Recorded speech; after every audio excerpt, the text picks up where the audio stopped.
안녕하세요. 감정평가 관계복귀의 김전입니다. 잘 쉬셨나요?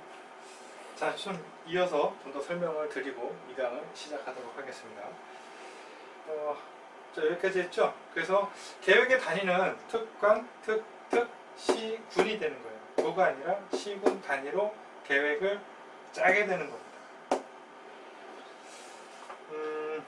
그래서 제가 여기 이제 강의를 드릴 때요, 행정구역이나 지자체장들을 제가 언급을 해야 되는데, 그때마다 특별시장, 광역시장 이렇게 얘기 나가면요, 그 얘기하다가 끝나요.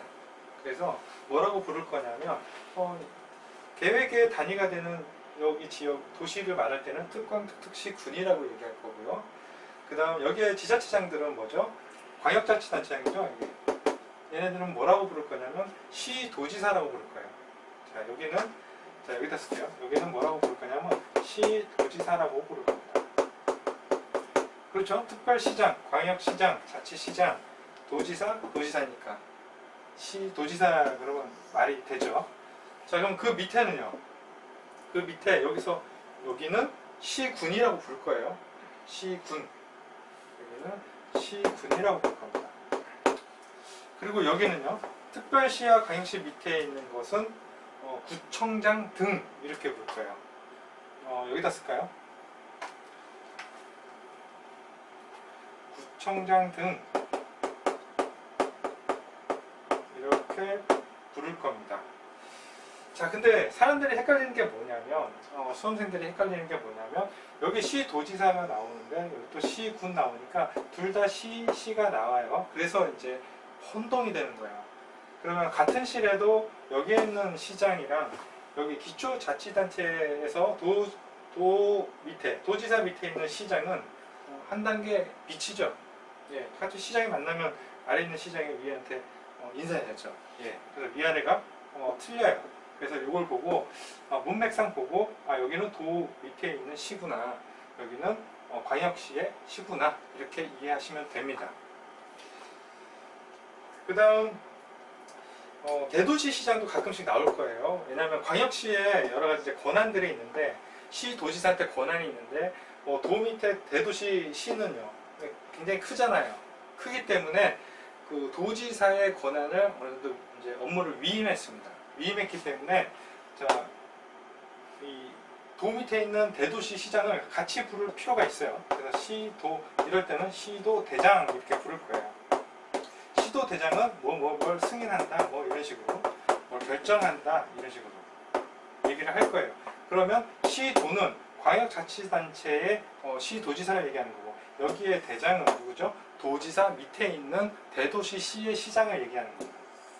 요것만 헷갈리지 않으시면 돼요. 처음에는 좀 헷갈릴 수 있는데 학습하다 보면 금방 익숙해지니까 요거 정도는 좀 정리를 하셔가지고 헷갈릴 때마다 체크를 해주시기 바랍니다. 자, 요거는 행정구역은 여기서 설명을 마치도록 할게요. 그리고 이제 지난 시간 좀 짧아가지고 제가 이거 좀 이어서 했고요. 이제 2강에 들어가겠습니다. 2강에 들어갈 거고요. 자, 2강에서 이제 행정조직 체계를 지난 시간에 이어서 이제 한 거죠. 이 내용이에요. 이 내용. 다시 한번 조금만 살펴볼까요? 자, 계획의 단위가 되는 것은 특광, 특, 시군, 여기까지죠? 여기까지. 그리고 여기에 있는 광역자치단체장은 뭐라고 부르면 시도지사. 그리고 도지사 밑에 시 중에서 대도시 시장은 도지사의 권한을 위임받은 경우가 있기 때문에 이럴 때는 얘까지 포함할 때는 시도 대장. 대장 그러면 도 밑에 있는 대도시 시의 시장이다, 이렇게 이해하시면 되고요. 자, 여기 있는 기초자치단체에서 시군을 말할 때는 말 그대로 시군, 그리고 여기 구와 구군을 얘기할 때는 구청장 등 이렇게 부를 거고요. 이 전체를 부를 때는 뭐라 그래요? 이때는 시장 군수 등 이렇게 부를 겁니다. 시장 군수 등. 전체를 다 얘기하는 거예요. 근데 사실은 요 앞에 특특이 붙어요. 특특 뭐 특특 시군이면 특특 시군은 어떻게 할 수 있다, 뭐 이렇게 나올 건데, 이 특별자치시와 특별자치도는 기초자치단체가 없으니까 기초자치단체장이 해야 할 일을 광역자치단체장인 특별자치시장과 특별자치도지사가 해야 돼요. 그래서 항상 나와요. 항상 나오기 때문에 얘네들은 없는 셈 쳐도 돼요. 얘는 늘 있구나 이렇게 생각하셔도 됩니다. 자, 그래서 요거 말씀드리려고 행정조직체계에 대한 설명을 드린 거예요. 자, 그 다음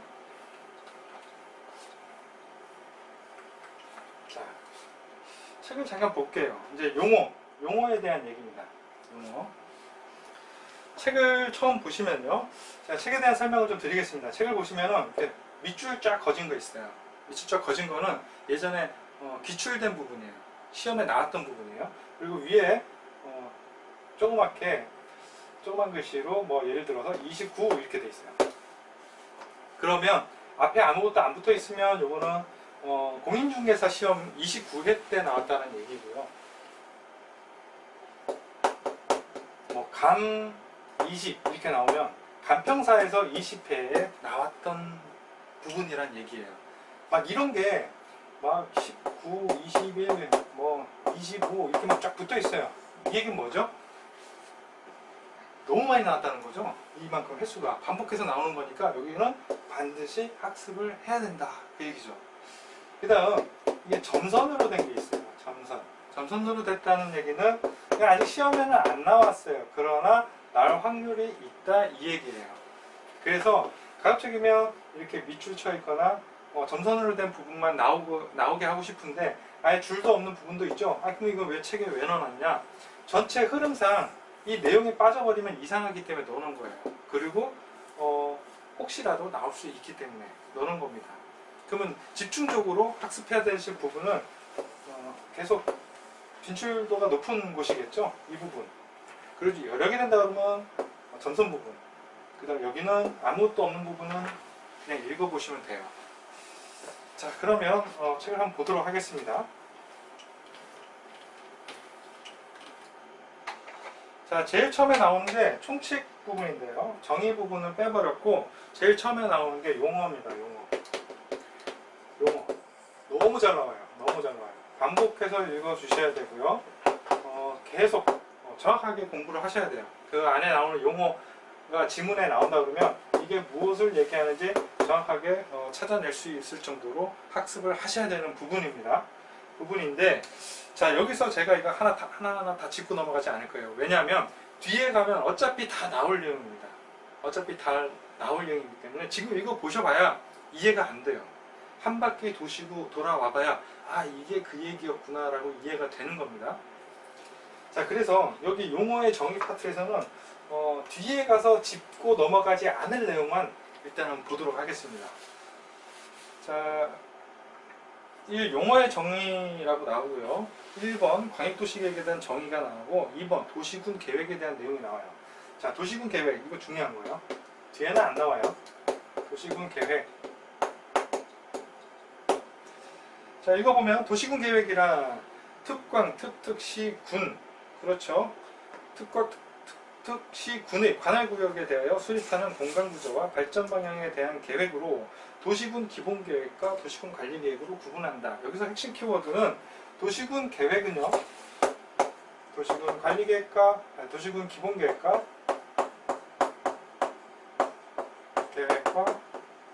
도시군 관리계획을 합쳐서 부르는 말이다 라는 의미예요. 자, 공간구조가 뭔지 뭐 이런 얘기에 대해서는 뒤에 가서 좀 설명을 드리도록 할게요.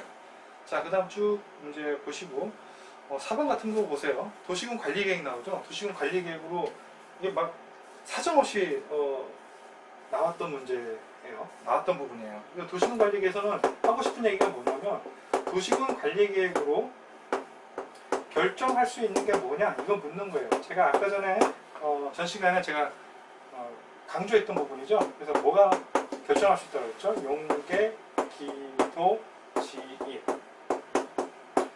다시 말해서 4번 도시군 관리계획 펴놓고 가, 그 다음 나, 다, 라, 마 이것만 결정할 수 있다는 거예요.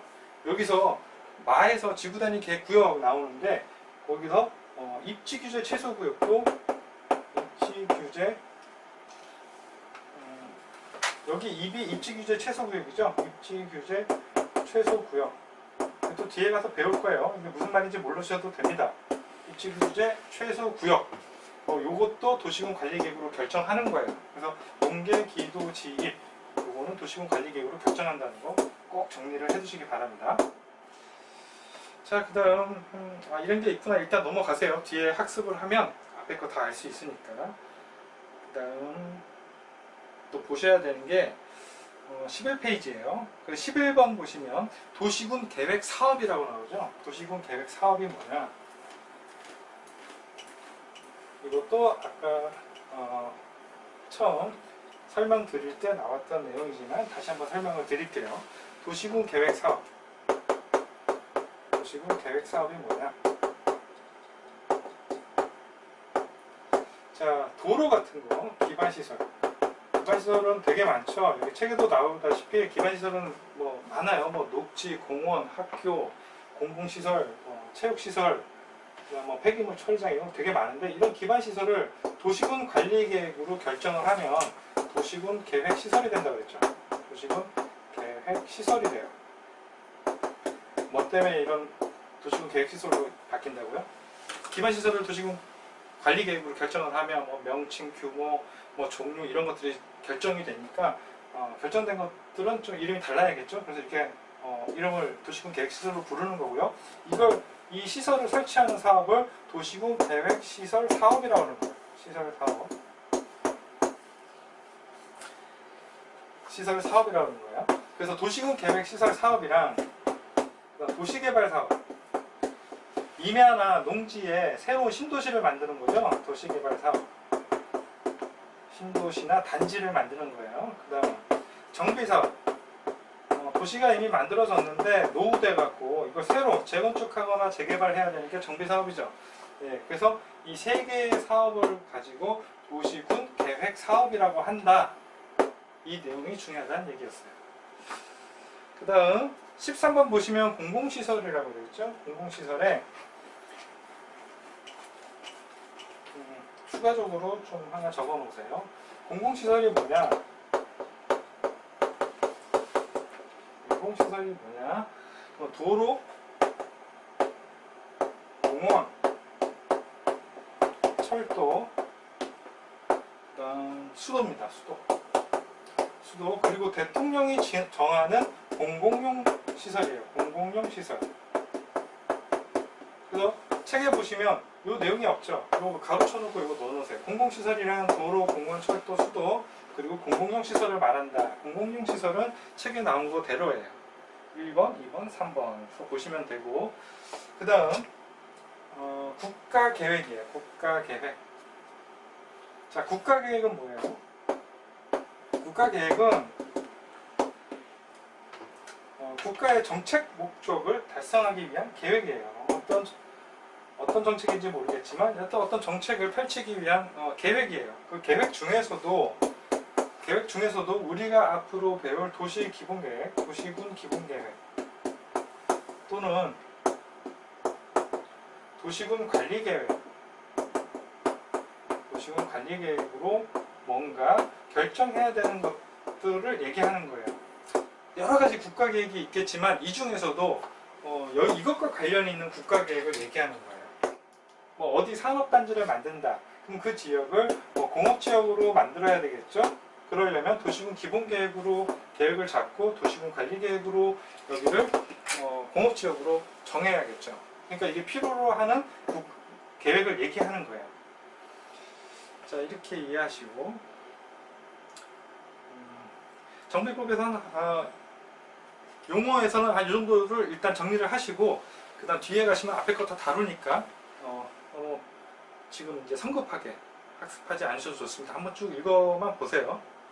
그 다음 국가계획. 자, 3번 파트, 2번 파트 보시면 국토 이용 및 관리의 기본 원칙이라고 되어 있어요. 근데 간평사에서 좀 제법 나왔죠? 한 번씩 쭉 읽어보시면 됩니다. 좋은 얘기만 나왔어요. 자, 1번 보시면 국민생활과 경제활동에 필요한 토지 및 각종 시설물의 효율적 이용과 원활한 공급 이런 얘기 나와요. 2번 자연환경 및 경관의 보존과 훼손된 자연환경 및 경관의 개선 및 복원. 자, 이게 만약에 지문으로 나온다면 국토 이용 및 관리의 기본 원칙이 아닌 것을 찾으면 찾을 수 있겠죠. 네. 아주 큰 어려움이 있는 파트는 아니고요. 그 다음 3번이에요. 국가계획, 광역도시계획 및 도시군 계획 관계 등 이렇게 나왔어요. 이게 뭘 얘기하냐면 국토에 대한 계획을 우리가 지금 배우는 국토계획법 외에도 여러 곳에서 국토에 관한 계획들을 짭니다. 여러 법에 의해서. 그러면 서로 충돌되는 부분이 있겠죠. 그걸 해결하려면 체계가 필요한 거예요. 위아래가 있을 거예요. 어떤 법령이 우선순위가 되는 건지 그거에 대한 얘기예요. 자, 13페이지 3번 보시면 제일 밑에 있어요. 제일 밑에 국가계획, 광역도시계획 및 도시군 계획의 관계 등 이렇게 나왔어요. 이게 무슨 얘기냐면 국토에 대한 계획이 국토계획법에만 있는 게 아니에요. 여러 타법에서도 있고요. 다른 상위법들도 있어요. 그래서 서로 내용이 상충하면 어느 게 우선하는지 그런 체계가 필요한 거예요. 그래서 국토에 대한 계획 체계를 한번 보도록 하겠습니다. 자, 국토공간계획의 체계라고 제가 이렇게 붙였는데요. 국토계획에 대한 관련 법들은 무수히 많습니다. 무수히 많은데 최상위법은 국토기본법이에요. 국토기본법. 그리고 시험범위는 아니죠. 국토기본법. 국토기본법 안에는 여러 가지 계획들이 있어요. 그 중에서 제일 상위 계획이 국토종합계획이에요. 국토종합계획 많이 들어보셨죠?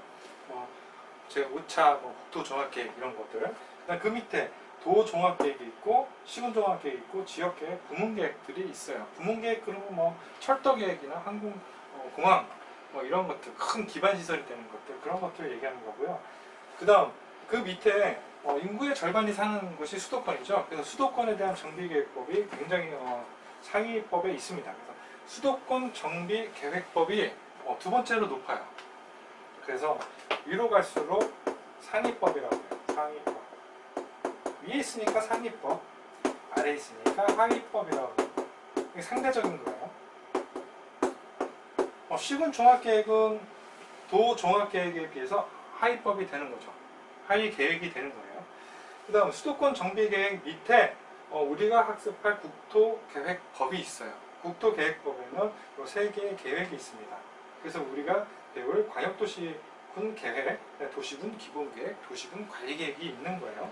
그리고 그 밑에 여러 타법 이외에도 말할 수는 없지만 일일이 나열하기는 어렵지만 여러 타법에서 여러 가지 계획, 무슨 지역, 지구 이런 것들을 막 정할 수 있어요. 자기 법에 맞는 이런 것들을 정할 수 있어요. 이런 것들, 토지에 대한 이용, 보존, 개발에 대한 여러 가지 계획들 이런 것들이 타법에서 정의하고 있어요. 그런데 자, 하위법은 상위법에 어떻게 돼야 돼요? 부합돼야 돼요. 맞아야 돼요. 자, 내가 밑에서 도시군 관리계획 또는 도시군 기본계획을 짜는데 상위법인 수도권 정비계획에 반하는 계획을 짜는 게 아니라 부합되는 계획을 짜야 된다 그 얘기예요. 그 다음 상위 계획은 하위 계획에 어떻게 되죠? 지침이 되거나 또는 기본이 된다 이렇게 표현해요. 지침이 되거나 기본이 되는 거예요. 그래서 하위법에 따른 계획들은 상위법에 따른 계획에 부합되게 하고 기본이 되고 지침이 되니까 그에 따라서 맞춰서 계획을 짜는 거예요. 자, 근데 국가계획이 있죠? 지울게요. 국가계획. 자, 국가계획은 뭐라고 그랬죠? 여러 가지 정책 목적을 달성하기 위한 계획인데 그 중에서도 도시군 기본계획이나 도시군 관리계획과 연관이 있는 거예요. 근데 도시군 기본계획과 도시군 관리계획은 하위 계획이고 국가계획은 상위 계획이 되는 거예요. 그렇죠? 그래서 하위 계획인 국토계획은 광역도시군 계획, 도시군 기본계획, 도시군 관리계획은 상위 계획인 국가계획에 어떻게 돼야 되죠? 부합돼야 되고요. 국가계획은 하위 계획에 기본되거나 지침이 되는 거예요. 그렇게 이해하시면 됩니다.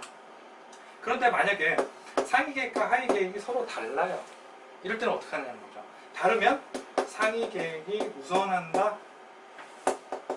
상위 계획이 우선한다 생각하시면 되죠. 그래서 만약에 광역도시계획과 도시군 기본계획이 서로 다르다면 뭐가 우선하나요? 상위계획이 광역도시계획이 우선하는 거죠. 국가계획과 광역도시계획이 서로 다르다면 상위계획인 국가계획이 우선하는 거예요. 그래서 이 어느 게 상위계획인지 어느 게 하위계획인지만 안다면 서로 다르다면 어느 것이 상위계획이 되는지 정확히 안다면 어느 계획이 우선하는지 알 수 있겠죠.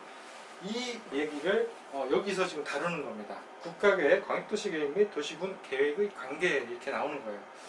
다음 페이지 보시면 볼게요. 1번 도시군 계획과 다른 법률에 따른 계획과의 관계 이렇게 나오죠. 이게 무슨 얘기예요? 도시군 계획은 뭐라고 그랬죠?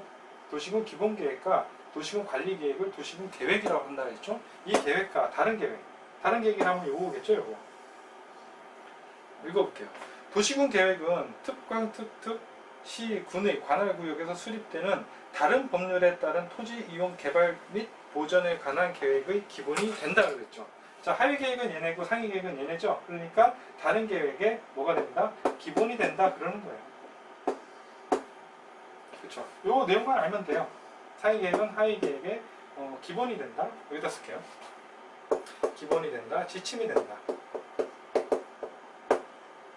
그 얘기를 다룬 겁니다. 2번 국가계획과 광역도시 및 도시군 계획과의 관계 그랬죠. 자, 국가계획은 여기에 나오는 광역도시 그리고 도시군 계획 얘네의 국가계획은 상위계획이 되는 거죠. 그러니까 상위계획인 국가계획이 기본이 되고 지침이 되고 하위계획인 얘네들은 국가계획에 부합되어야 되겠죠. 서로 다르다면 상위계획이 국가계획이 우선하게 되는 거죠. 그 얘기를 다룬 거예요. 그래서 여기 쭉 읽어보시면 결국 이 얘기를 하는 겁니다. 그래서 이렇게 정리하시면 돼요. 외울 것도 아니고요. 이해하시면 되는 겁니다. 자, 그 다음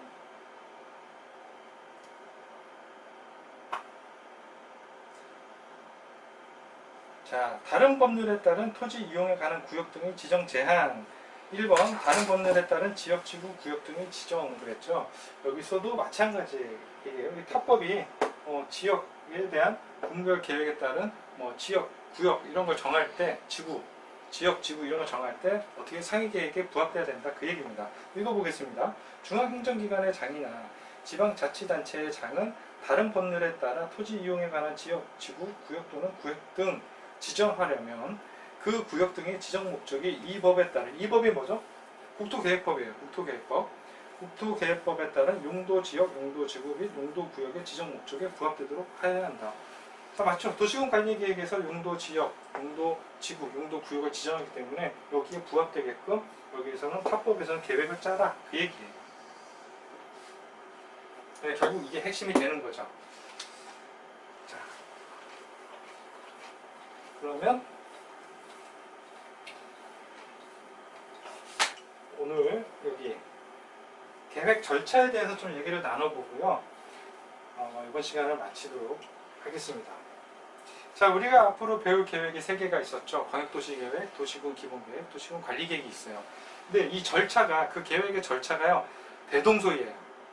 비슷해요. 그래서 따로따로 외울 필요 없이 지금 오늘 이 절차 한번 쭉 보시면 그 다음부터 그냥 이 절차대로 가는구나 이해하시면 돼요. 한번 보겠습니다. 제일 처음에 뭘 하냐, 이거 지금 강의 들으시면서요 이렇게 막 적으려고 하지 마시고요. 강의를 들으세요. 그냥 이 PPT는 제가 여러분들께 공유 드릴 테니까 그걸 가지고 정리하시면 되니까 막 적으려고 애쓰지 마세요. 자, 제일 처음에 계획을 짜는 데 있어서 제일 처음에 해야 될 게 뭐죠? 기초조사예요. 조사를 해야죠. 그래야 계획을 짜죠. 기초조사입니다. 인구, 경제, 사회, 문화, 토지에 대한 것들, 주택 이런 것들을 조사를 해요. 조사하고 나면 그 지역에 살고 있는 주민이나 전문가들한테 의견을 들어봅니다. 그게 의견 청취라고 그래요. 의견 청취라고 그러고, 자, 이 내용들은 좀 이따 설명드릴게요. 자, 의견 청취라고 그러고, 의견 청취를 듣고 나면 지방의회 의견을 듣습니다. 그래서 이거를 의견 청취 절차예요. 의견 청취 절차라고 볼 수 있고요. 그 다음, 자, 의견도 들었으니까, 기초조사도 하고 의견도 들었으니까 계획을 짜야죠. 계획을 수립하고요. 수립하고, 그 다음 내가 수립했으면 내 마음대로 확정할 수 있는 사람도 있지만 누군가에게 내가 잘 짰는지 확인받아야 될 필요도 있겠죠. 그래서 승인 신청을 합니다. 승인 신청. 만약에 시장 군수라면, 시군은 누구죠? 도지사 밑에 있죠. 도지사 밑에 있으니 시군은 계획을 짰으면 도지사한테 잘 짰는지 검사 받아야죠. 그 절차예요. 승인 절차고. 만약에 특광 특특이면 광역자치단체장이니까 자기가 확정하겠죠. 자기가 이제 최종 권한자가 되는 거예요. 결정권자가 되는 거예요. 여기까지를 수립 절차라고 해요. 수립 절차.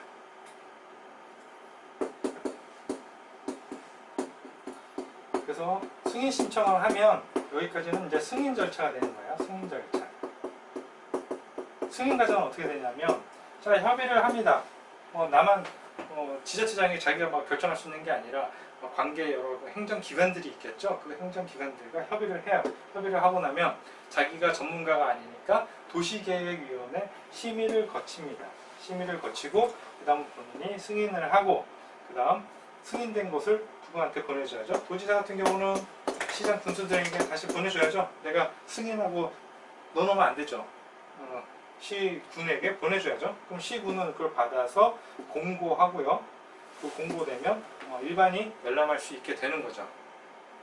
이렇게 되는 게 이 절차의 일반적이에요. 복잡하게 보이는데 크게 세 덩어리입니다. 의견 청취 과정이 있고요. 그 다음 협의 과정이 있고 그 다음 심의 과정이 있어요. 그래서 이걸 다 외우지 마시고요. 의협심 그냥 의견 청취, 협의, 심의 과정으로 가는구나. 나머지야 뭐 대단히 중요한 게 없으니까 이것만 순서를 명확하게 기억을 해두시면 돼요. 의견 청취하고 협의하고 심의하는구나. 그렇게 정리하시면 됩니다. 그리고 계획이요. 두 가지가 있어요. 두 가지 종류가 있어요. 어떻게 나뉘느냐. 계획은. 자, 광역도시계획과 도시군 기본계획을 비구속적 계획이라고 해요. 비구속적 계획. 비구속적 계획이라고 해요. 왜 비구속적 계획이라고 하냐면, 자, 어느 지역에 계획을 짜요. 계획을 짜는데 이 지역을 주거 지역을 더 살기 좋게 만들겠다라고 큰 계획을 짭니다. 근데 여기 살고 있는 사람은 그렇게 짜든지 말든지 잘 몰라요. 아무런 구속력이 없어요. 자기 권리에 어떤 침해도 가하지 않습니다. 그런데 구속적 계획이라고 하는 게 있어요. 구속적 계획은 우리가 배우는 계획 중에서 도시군 관리 계획이에요. 도시군 관리 계획은 집행 단계의 계획이기 때문에 네가 살고 있는 이 땅에 도로가 이렇게 지나갈 거야. 이런 걸 결정할 수 있어요. 이렇게 되면 어떻게 돼요? 내 땅에 도로가 들어와요. 그러면 수용보상 받고 나가야죠. 적절한 수용보상을 받으면 괜찮은데 그렇지 못하면 굉장히 권리 침해를 받을 수 있게 되겠죠. 그래서 구속력이 있는 거예요. 구속력이 있어요. 이런 계획을 구속적 계획이라고 해요. 그래서 비구속적 계획과 구속적 계획이냐에 따라서 어떤 계획이냐에 따라서 용어가 좀 달라집니다. 자, 어떻게 달라지냐면, 기본은 제가 여기 써드린 거대로고요. 어떻게 달라지냐면, 빨간색이 잘 보일지 모르겠는데, 자, 비구속적 계획은 큰 그림이죠. 자기 토지에 아무런 변화가 오지 않아요. 걔네들 계획을 어떻게 짜든 난 알 바 아니에요. 그죠? 이런 계획은 공청회를 해요. 주민 공청회. 비구속적 계획은 공청회라는 걸 합니다. 공청회는 뭐냐면 사람들 모아놓고 얘기를 들어보는 겁니다. 자, 어떤 식으로 어떤 방향으로 우리가 발전했으면 좋겠니? 라고 물어보는 거예요. 이게 공청회고요. 회관 같은 데 주민들 모여서 의견을 들어보는 거죠. 그리고 구속적 계획은 공람이라는 걸 해요. 자, 네 땅에 도로가 어떻게 들어올 건지 보여줘야 얘가 의견을 낼 거 아니에요. 그렇죠. 그래서 구체적으로 어떻게 할 건지 보여줘야 되니까 공람이란 걸 해요. 왜 공람이냐? 공고하고 열람한다예요. 공람은 공고하고 열람한다는 거예요. 자, 공고.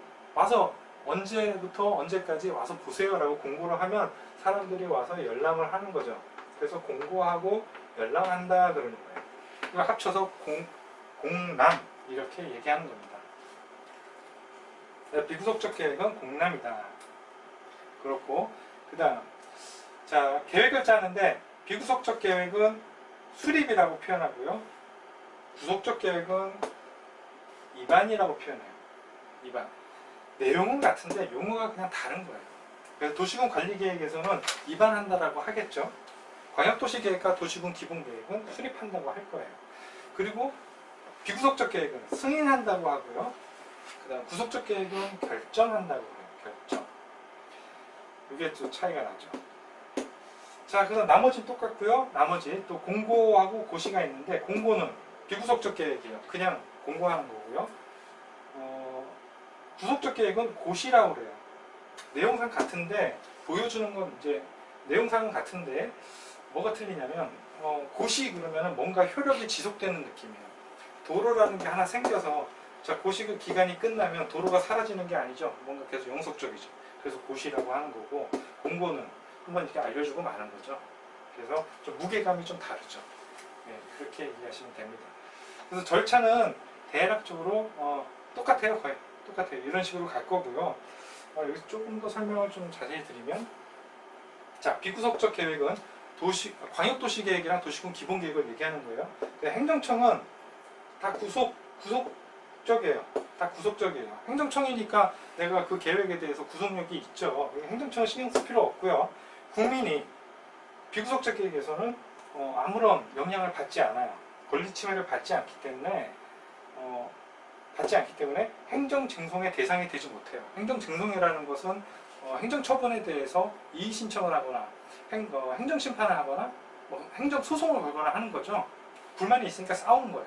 근데 내가 뭐 권리침해 받은 게 있어야 싸우죠. 그래서 행정쟁송의 대상이 되지 않는다 그러는 거고, 광역도시계획과 도시군 기본계획을 얘기하는 거예요. 구속적 계획은 국민에게 구속력이 있죠. 뭔가 내 토지에 변화가 있는 거예요. 그래서 행정쟁송의 대상이 되는 거예요. 거기에 대한 행정처분에 대한 행정쟁송의 대상이 되는 거고, 우리가 배우는 어떤 계획이 얘기하냐? 도시군 관리계획이 구속적 계획입니다. 그리고 마지막으로 하나 더요. 이 절차는요, 계획을 처음 시행할 때 이 절차를 쭉 따라서 진행을 해야 돼요.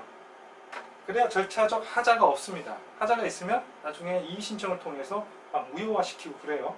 그래서 이 절차대로 가는데, 만약에 계획을 다 짰어요. 공고하고 열람까지 다 했어요. 끝났는데 누군가가 이거 문제 있다 그래가지고 변경을 하기로 합니다.